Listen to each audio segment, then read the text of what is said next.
بسم اللہ الرحمن الرحیم۔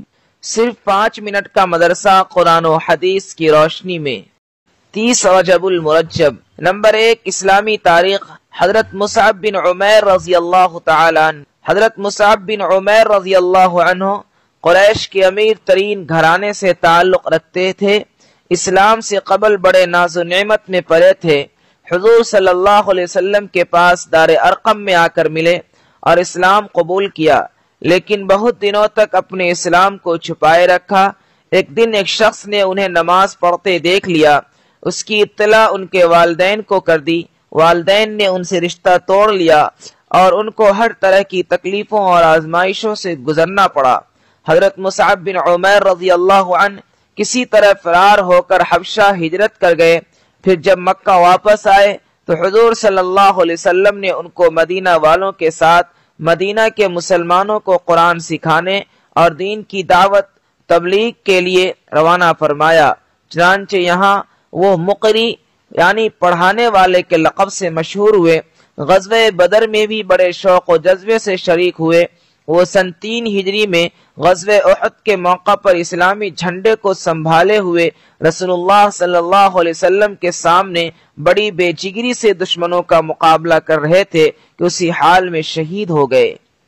نمبر 2، حضور صلی اللہ علیہ وسلم کا معجزہ، فرشتوں کے ذریعے مدد۔ حضرت سعد بن ابی وقاص رضی اللہ عنہ فرماتے ہیں کہ میں نے جنگ احد کے دن رسول اللہ صلی اللہ علیہ وسلم کے دائیں بائیں جانب نہایت سفید کپڑے پہنے ہوئے 2 شخصوں کو دیکھا جو رسول اللہ صلی اللہ علیہ وسلم کی طرف سے خوب لڑ رہے تھے، جنہیں میں نے نہ اس سے پہلے کبھی دیکھا تھا اور نہ بعد میں دیکھا، اور وہ 2 شخص حضرت جبرائیل علیہ السلام اور حضرت میکائیل علیہ السلام تھے۔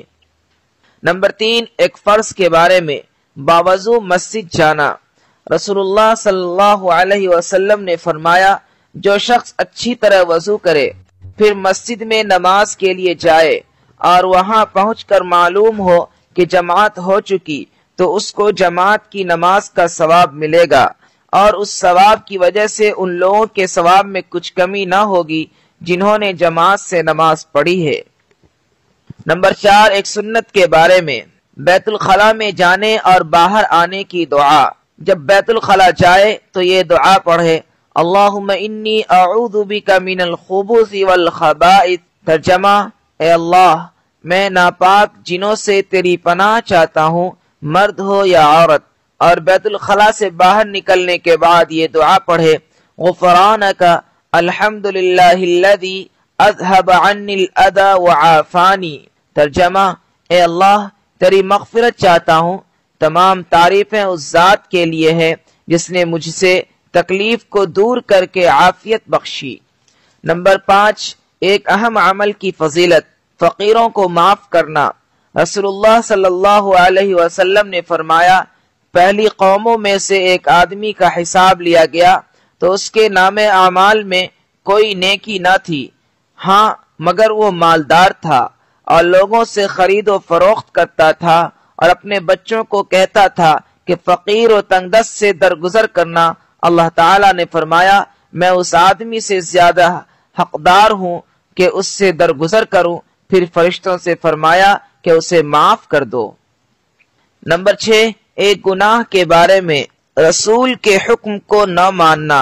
قرآن میں اللہ تعالیٰ فرماتا ہے، جو لوگ رسول اللہ صلی اللہ علیہ وسلم کے حکم کے خلاف ورزی کرتے ہیں ان کو اس سے ڈرنا چاہیے کہ کوئی آفت ان پر آ پڑے یا ان پر کوئی دردناک عذاب آ جائے۔ نمبر 7، دنیا کے بارے میں، رزق حکمت خداوندی سے ملتا ہے۔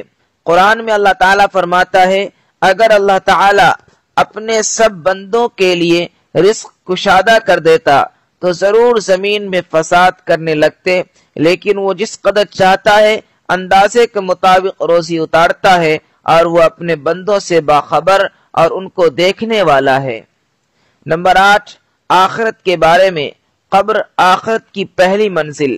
حضرت عثمان رضی اللہ عنہ جب کسی قبر کے پاس کھڑے ہوتے تو بہت روتے، یہاں تک کہ آنسوؤں سے ان کی داڑھی تر ہو جاتی۔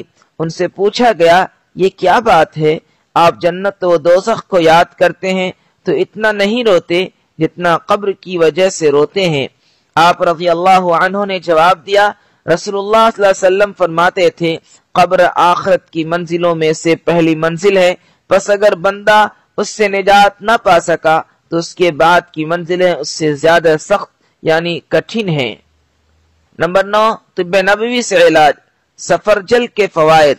رسول اللہ صلی اللہ علیہ وسلم نے فرمایا، سفرجل کھاؤ کیونکہ یہ دل کو راحت پہنچاتا ہے اور پیدا ہونے والے بچے کے حسن کو بڑھاتا ہے۔ نمبر 10، نبی صلی اللہ علیہ وسلم کی نصیحت۔ رسول اللہ صلی اللہ علیہ وسلم نے فرمایا، انسان کو اپنی ہر ضرورت اللہ سے مانگنی چاہیے، یہاں تک کہ اگر جوتے کی پٹی بھی ٹوٹ جائے تو اللہ ہی سے مانگے۔